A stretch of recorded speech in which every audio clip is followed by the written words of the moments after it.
Thank you. I just want to start my talk by saying thank you to Incross for inviting me out here. I'm very honored. Thank you very much. As you can see by my talk, I'm going to be talking about jQuery Mobile. But before I do that, I want to introduce myself. So my name is Ralph Whitbeck. Nice to meet everyone.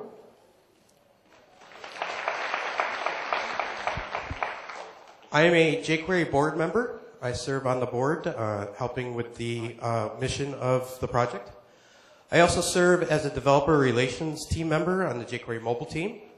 And professionally, I work at a company called Apentu, where I am the director of professional services, which is just a fancy name for saying I help run the consulting business of Apentu.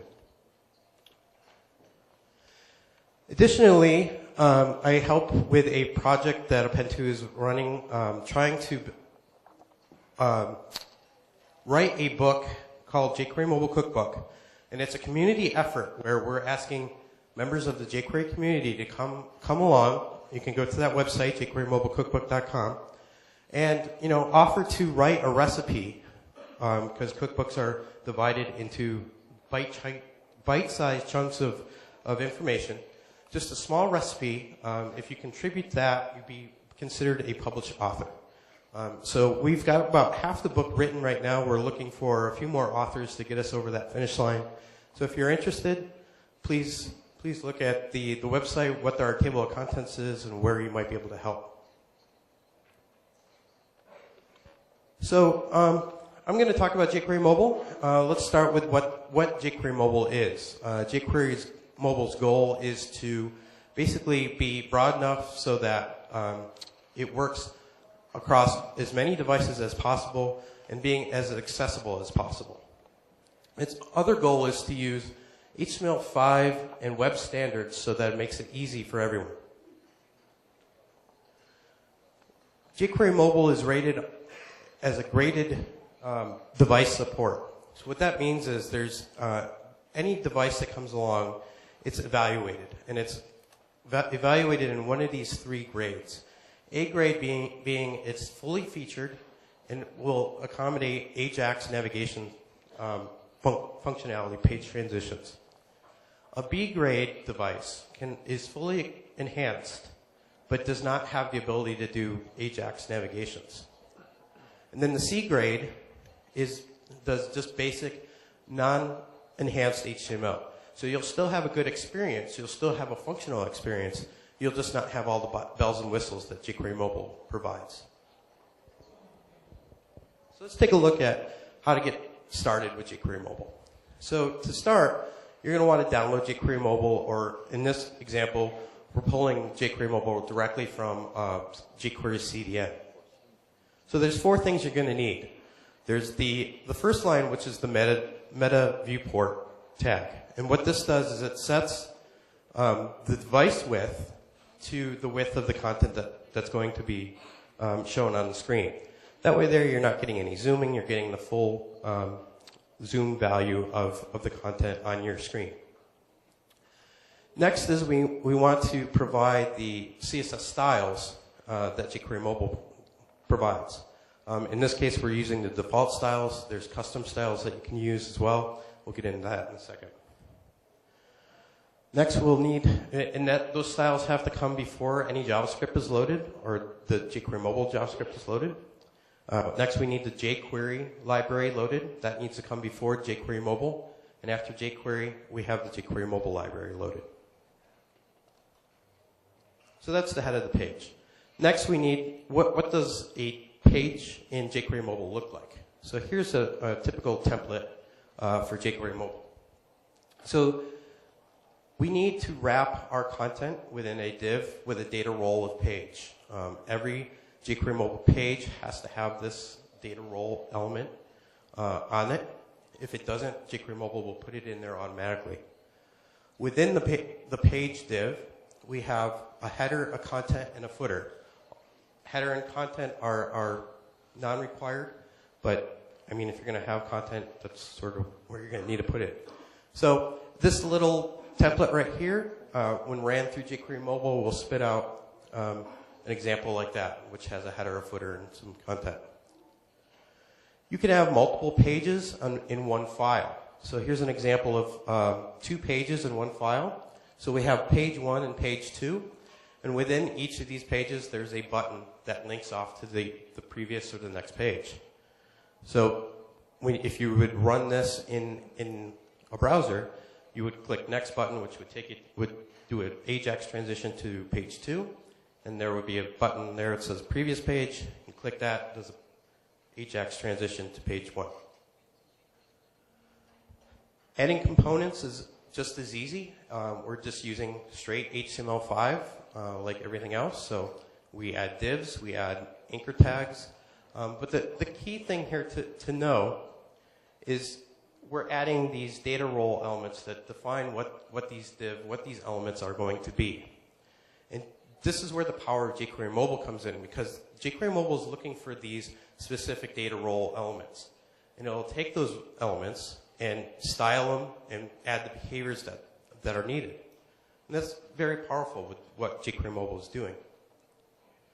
So this little bit of code is transforming those buttons, pulling them together, adding the styling like the rounded corners here to make it seem like these are a group of buttons that'll do one thing.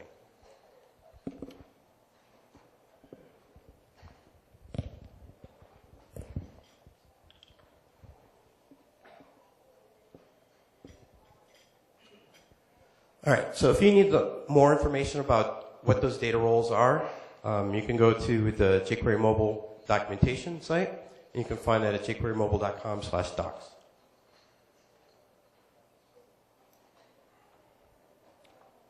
All right, so that's enough of the introduction in jQuery Mobile. As Richard was saying, you guys are #1 in the world country for jQuery Mobile, so I don't know how much gap filling I was filling there, but there it is. So let's move on to the state of the project.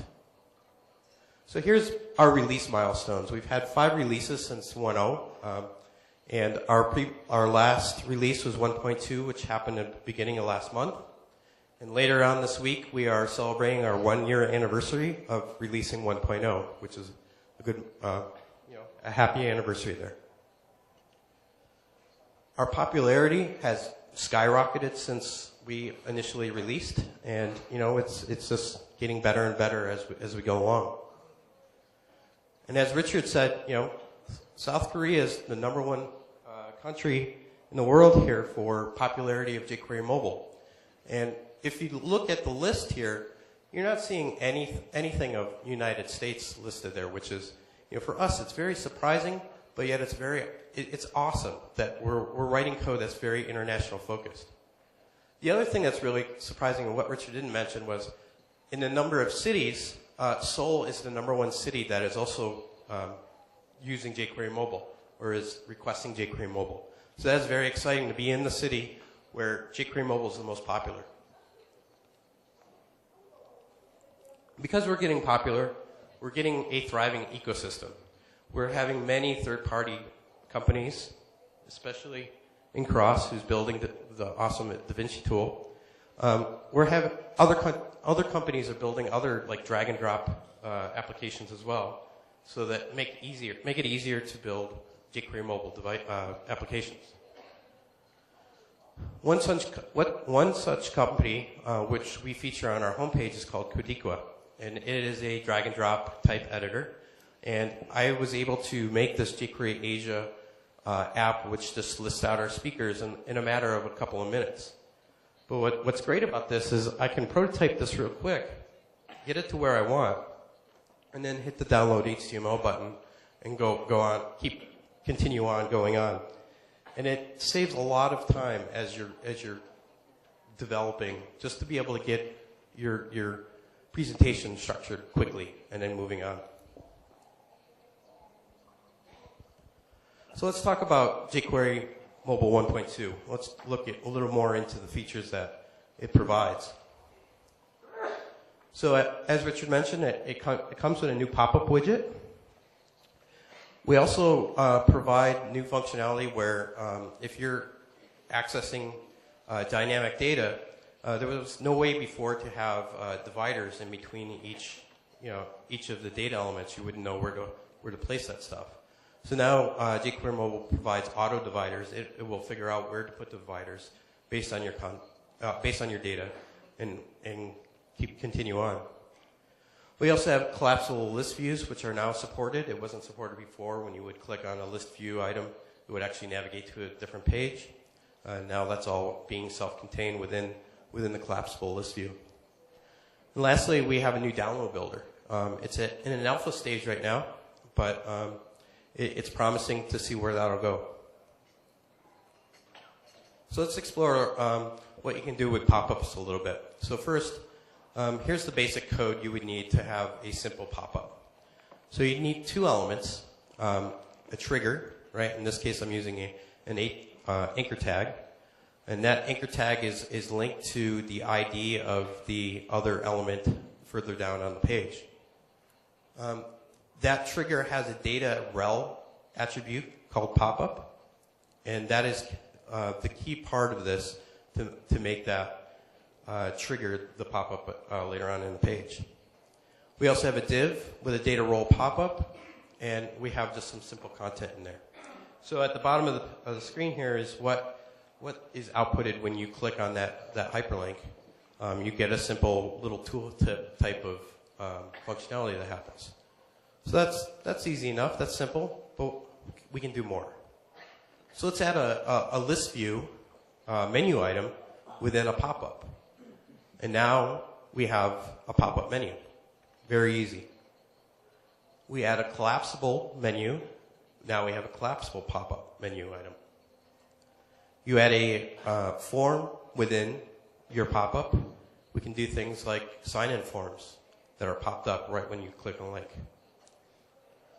Some other things you might want to consider is some other options. So positioning. By default, a pop-up is going to position directly over centered directly over the object that triggered the pop-up.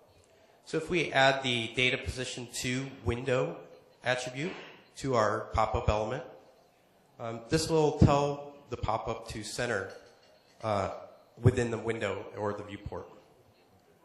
Another option you might want to consider is styling the overlay. An overlay is the background of the pop-up, but it overlays the page itself, so it's in between the pop-up and the page. We can theme this, right? If we consider the default theme package that comes with jQuery Mobile, we can make a dark background. We can use the A swatch, and I'll get into that a little bit more about theming. So we'll set the theme of the overlay to be the A swatch. And so we'll use data-overlay-theme, and we'll set it to the A swatch. So if you can combine these two options together, we basically get a dialog pop-up, right? And you might be saying to yourself, jQuery Mobile already has a dialog widget. But the differences are the dialog widget in jQuery Mobile is going to navigate to a separate page. You're going to actually remove DOM elements, and the page is going to refresh. In this case, it actually acts like a true dialog where it just overlays over top of the existing content. This is something to consider. Like I mentioned before, there's a new download builder with jQuery Mobile. And this is very, very new and very alpha. And it even says right here in the wording there that this is for testing only and not to be used in production websites. Basically, the disclaimer says use at your own risk. But the part of this that is cool is, you're able to pick the pieces of jQuery Mobile that you are actually using. And you're able to slim down and build a custom version of jQuery Mobile that is much slimmer than the full library. There's some comparisons that we've been making is your logo that you might be using in your jQuery Mobile website is going to be 3 times bigger than the jQuery Mobile library that you customly build. So just keep that in mind as you're going forward. We would love for you to test this out and give it a try. And if you find any problems, there's a link right there for the issue tracker. So let's take a look at what's coming up in jQuery Mobile. What's on our roadmap? So the next version of jQuery Mobile that we're building is jQuery Mobile 1.3. And we are building the release cycle has been sort of defined as each point release, like point 3, point 4. We're going to try to build a new widget, maybe refactor an existing widget, and try to get as much, bugs into the release, fixed bugs into the release as possible. So that's the sort of pattern we're seeing here in the next two versions. So 1.3 is we're going to have a responsive table widget, will be the widget that we're coming up with next. The team is working with the jQuery UI team as well to try to iron out some of the conflicts that are happening between the two libraries. And once we can iron those out, we're hoping that the jQuery UI library will be able to be used as jQuery mobile widgets as well. So that's exciting. Additionally, we're working on a new API and docs demo site. So the api.jQueryui.com site that Richard mentioned in the talk before mine, we're going to do the same similar thing for jQuery mobile. We're expecting all this towards the end of the year. jQuery Mobile 1.4, the new widget that's sort of slated is a scrolling region utility, so a widget that will help you with scrolling as you're going about development. We're also looking for a new tab widget that will be based on the jQuery UI library.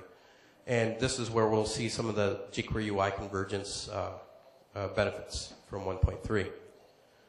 And that's all expected 3 months into next year. I know there's a typo there. It says 2012, but it's May or April of 2013.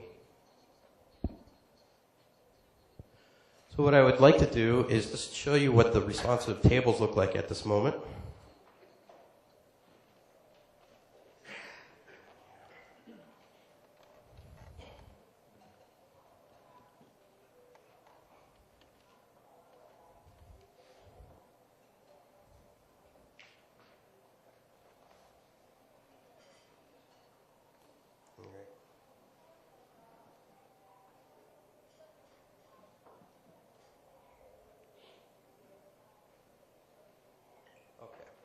So the link that was on my slide will take you to this page here.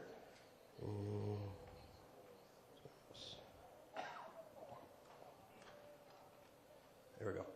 So it'll take you to this page here where we have 5 demos to show, and I'll just go through them real quickly. So the first demo I'm going to show is a simple table that shows tabular data. In this case, we're ranking movies, 1 through 10. But the real beauty of this is, as you reflow the table and the table gets smaller, there's a point at which where the table will reflow itself, and it will become, instead of a horizontal table, it will become a vertical table, and the data will reflow itself, so you can still read it, and it's still in a tabular format. Another demo here is same table, but instead of it reflowing like it did before, as it reflows, columns will just disappear until we just have the movie title, which is our main data that we want.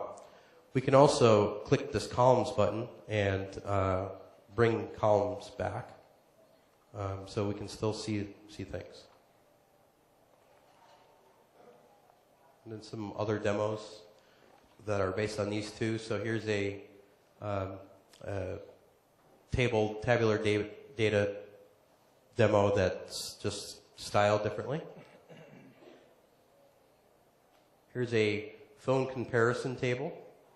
So again, we can bring other phones into the mix, or we can deselect phones, and it's all responsive. So images are resizing as you're resizing the browser as well. So this is exciting. And then our last one here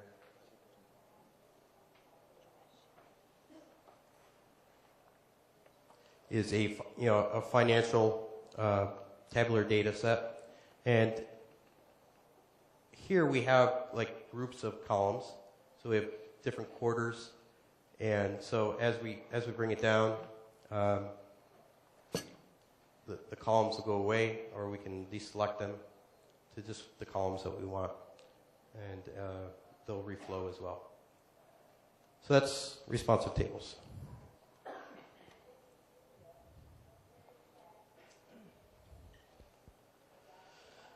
Next thing I want to talk about is themes and theming.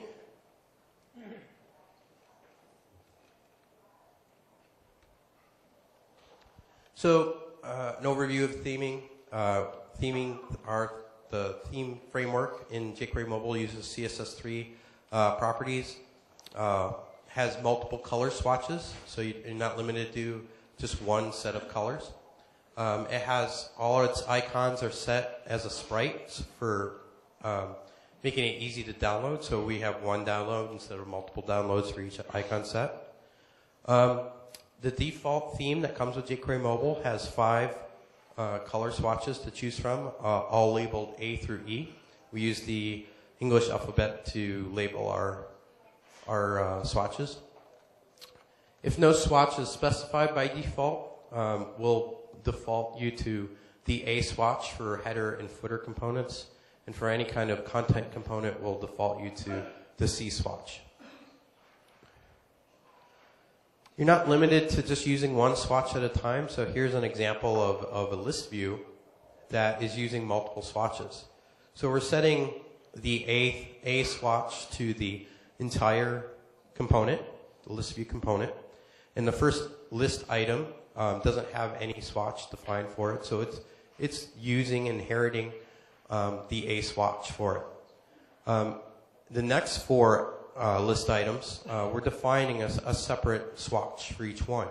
And you can see in the rendering that's shown there, each list item has a different color set, except for themes C and D, which are basically the same, have the same color scheme for list items there. So we can, mix and match our swatches as we want. What's great about jQuery Mobile's theme is this theme roller that we have. Like Richard demoed in his State of the jQuery talk for jQuery UI, jQuery Mobile has this similar theme roller support here where we can build custom themes. But instead of just building one theme for your application, we're building as many as 26 swatches for your application. And it's all done through this little simple app. And I'm going to demo that right now real quickly.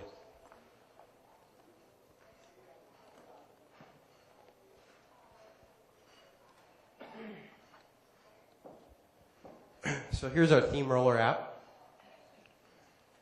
And we have our ability to really get nitty-gritty with text colors and stuff like that. We have five swatches that we have already defined. We can add more swatches by adding the plus. We can duplicate swatches and then edit them. We can delete swatches. What's great here is this has been recently added where we can build themes for specific versions of jQuery Mobile.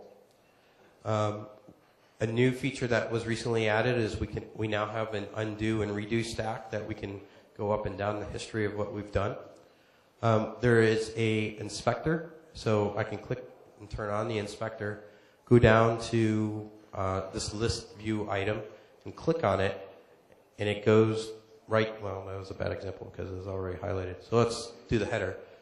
So I click on the header and it automatically shows me what the properties are in the header so I can edit them in more detail.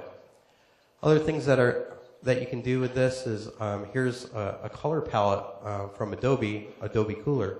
And I can take colors that are already defined here and just drag them into a swatch and just start playing with the colors directly by just dragging and dropping. Adobe Cooler also has predefined swatches that are user-generated that are uploaded to their site. I'm not connected to the internet, I don't think. Oh yeah, here I go. So here's the newest color swatches that have been uploaded. So I could like use this color scheme if I wanted to in a color swatch and just drag these colors in and play with it. So there are things you can do with it. You can download your theme as a zip file. This import and upgrade is a new feature in, so you can take older versions of jQuery mobile themes. So you can take like 1.1.1, copy your theme file, and then port it into the theme roller, and then upgrade it to jQuery 1.2, and then continue editing it if you need to, or just download it right from there. So it makes upgrading your theme file a breeze, which was, you know, a pain point of jQuery UI. That's pretty much the theme roller here that I wanted to show.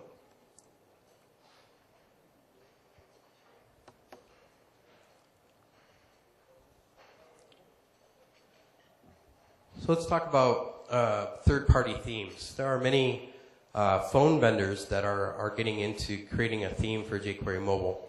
BlackBerry, Microsoft, those are two vendors that are building themes for their devices. There's also a community theme for iOS that is currently out there. And basically this, you know, these themes give you the ability to make native looking web applications with these themes for the devices that you're looking for. You can combine that with, say, you know, a product like Cordova, which is PhoneGap, and you can build, you know, native applications directly for those platforms. And I've got some tips later on. I'm going to go through how to use Cordova with jQuery mobile. So if you're looking for any inspiration on how to design a theme for jQuery mobile, there's a site out there called jqmgallery.com, and this has a bunch of examples on how to use jQuery mobile, how other companies are using jQuery mobile. Companies like Disney, IKEA, Khan Academy. You can look at, you know, see an icon here and then go and explore the website. And it's very inspirational for designers to go see, you know, how other people are using that. Let's talk about plugin integration. So the beauty of jQuery is its plugin ecosystem, and jQuery mobile as well has a plugin ecosystem. And it's very easy to plug in jQuery mobile plugins into your application. There are many third-party plugins, and we list a bunch that we vetted out onto our website. So you can go to jQueryMobile.com/resources, click on the plugin link at the top of the page, and it'll take you down to this area where you can see some plugins that are available. And so let's go back to our head of our document really quickly. So we have our jQuery mobile style sheet, and directly underneath that we're going to add our plugin style sheet. We have our jQuery line reference, our jQuery mobile line reference, and then our plugin JS file. So these are the two new additions that we've added, and they really need to be in that order. jQuery mobile CSS, your plugin CSS, jQuery, jQuery mobile, and then your plugin reference. So how do you get to the point where when you create a widget or you create a plugin, how do you get it so that, you know, it's just as easy as plugging those two files in and everything just works? So all of our internal plugins are using the jQuery UI widget factory. And we do this because it provides a template for code organization. It exposes all our options as data attributes for consistency. And if you need more information about the widget factory, there's a link there. I'll be posting the slides, and are you guys going to be collecting them and posting them? Yep. They'll be posted up later on by the organizers. So users should be able to add your CSS and JavaScript as well as the required markup, and everything should just work. To be able to do that, you need to set up your widget to auto-initialize itself. There's 3 steps, really. You need to bind to the page create and create events. Those are 2 separate events. You need to call your plugin on markup that matches the markup convention that you set up for your plugin. And to do that, you need to register the init selector option with the data role attributes to match against. So I just said, a bunch of things. Let's take a look at some code to hopefully this will make it a little more easier to understand. So in your widget, so in a common widget factory widget, you're going to have options up at the top of your, declared at the top of your file. One of those needs to be an init selector. And you're going to pass it a string. And the string is going to be well formed in a way that we're going to pass it a jQuery mobile data helper method. And that helper method is actually doing the selection, figuring out what the data role is that this plugin is looking for. And so the JQM data is a function that takes in a selector. It's going to look for a role that equals whatever we provide. In this case, I'm providing a new plugin. Later on down in the widget, we're going to do our binding to page create and create events. So we're going to bind to document, and we're looking for page create and create events, and we're going to call and run our plugin within that callback function. Take a look at the internal widgets for examples of how to do this, because those are great guides into how to structure your widgets going forward. And I pulled this code example directly from the list view internal widgets of jQuery Mobile. So one thing that you might not consider is namespacing, but your widget needs to work with namespacing as well as not with namespacing. Plugins, there's a global namespace override that a user can use to set up a namespace for the data attributes within jQuery Mobile. And this is to solve conflicts, right? We're using web standards, so another developer could create a data-role attribute, and then you have some kind of conflict that's happening. So to get around that, we can set up a namespace, but to be able to have a plugin that works with namespacing, you have to support it. So you need to test your plugin to work so that it works with both data attributes and data namespace attributes. And here's some code just so you understand like how to set the namespace. So on the mobile init event, we can set the $.mobile.ns variable to whatever namespace we want. Basically, this changes things like data role within jQuery Mobile. You'll need to change that to become my namespace -role. So jQuery Mobile will not look for data-role anymore. It's going to be looking for my namespace-role. And again, that's helping to solve any conflicts that might arise. So your plugin should also follow the theming framework. Use the internal plugins as a guide again for how to structure styles that don't set background colors and font colors. You want the theme to be able to flow into your plugin. So whatever theme that the user or developer is creating and setting swatches for, you want that to be able to flow right into your plugin. You want to be able to apply stackable theme framework classes to your plugin. So jQuery Mobile has a bunch of class names that are named in a way that they're stacked together to create a full name. There's more info on those class names at the link provided there. And so if the developer didn't provide a color swatch for you on your plugin, you need to set up your widget in a way so that it goes up the tree to find a parent that has a color swatch already defined so that you can inherit from that. And that's something to keep in mind as well. Semantics. Use HTML5 and better semantics when you're developing what your required markup should be. You do this to make it easier for selecting and parsing. And in some cases, it makes it a lot easier when you're trying to support degraded devices, when you need to swap out the entire markup for something that'll work easier or will work on degraded devices. You need to keep accessibility in mind. Ensure widgets incorporate accessible features like ARIA attributes, and test on screen readers. iOS comes with VoiceOver, and that's a great utility to test screen reader capabilities. And of course, unit tests. Plugins should come, fully tested, automatically tested using unit tests. jQuery Mobile uses the jQuery project QUnit for its tests, and you can take a look at how jQuery Mobile structures its tests to figure out what kind of tests you might need in your plugin. So what I want to do now is just talk a little bit about how to use jQuery Mobile and other technologies, and I'm just going to give you some tips.